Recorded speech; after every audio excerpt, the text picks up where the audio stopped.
Hello everyone, good morning. আমার আজকের নতুন ব্লগে তোমাদের ওয়েলকাম করছি। আজকে রবিবার আর এখন ওই সকাল 8:30টার মতো বাজছে। ঘুম থেকে উঠেছিলাম কিছুক্ষণ আগেই, তো সকালে টুকটাক কাজকর্ম সেরে তারপর আসলাম রান্নাঘরে। প্রত্যেক দিন যেহেতু চায়ের একটা অভ্যেস আছেই, চা খাবার, তো সেক্ষেত্রে যতক্ষণ চা না খাই ততক্ষণ মনে হয় না যে কাজে ঠিকঠাক এনার্জি পাচ্ছি।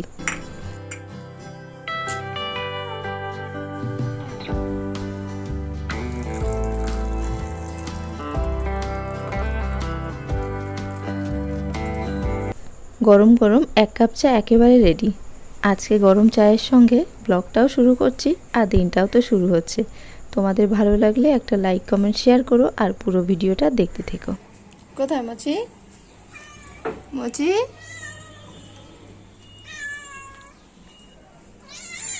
কি দেখছো তুমি? কি দেখছো? ওই যে মাছ, ওখানে মাছ কাটছে, মাছ দেখছো?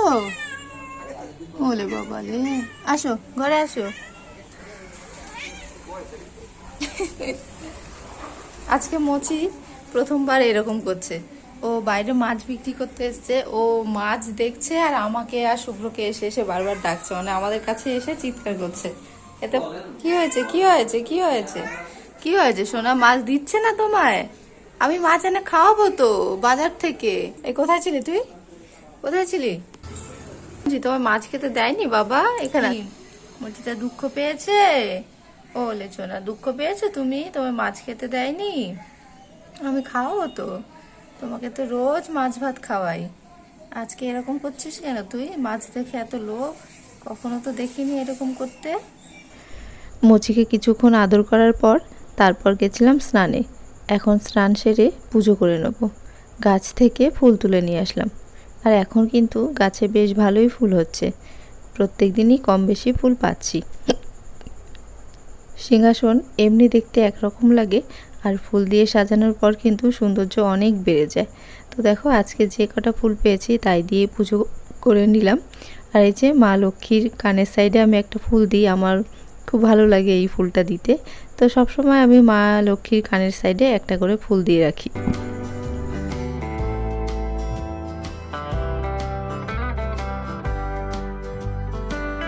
তো দেখো চলে এসেছি রান্নাঘরে, এখন দুপুরে রান্না বান্না হবে।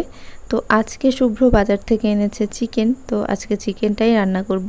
তো তার জন্যই দেখো সবার ফার্স্টে আমি কয়েকটা আলু ভাজতে বসিয়ে দিলাম। আর আজকে চিকেনে যা মশলা দেব, মানে আদা রসুন পেঁয়াজ সমস্ত কিছুই আমি ছাড়িয়ে ধুয়ে নিলাম, এবার কেটে নেব।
সমস্ত কিছু কেটে নেওয়া হয়ে গেল, এবার একটা মশলার পেস্ট তৈরি করব।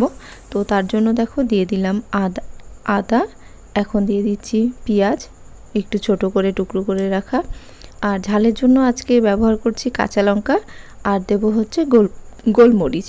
তো দেখো এখানে রসুন দিচ্ছি, আর আমার মাংসতে রসুনের ফ্লেভারটা একটু বেশিই ভালো লাগে। এমনিতেই রসুনটা আমার বেশ ভালো লাগে, তো সেই কারণে আমি একটু রসুন বেশি করেই দিলাম। আর এখন দিয়ে দিলাম একটু ধনে গুঁড়ো। তো ভাবলাম একেবারে দিয়েই ভালো করে বেটে নেব।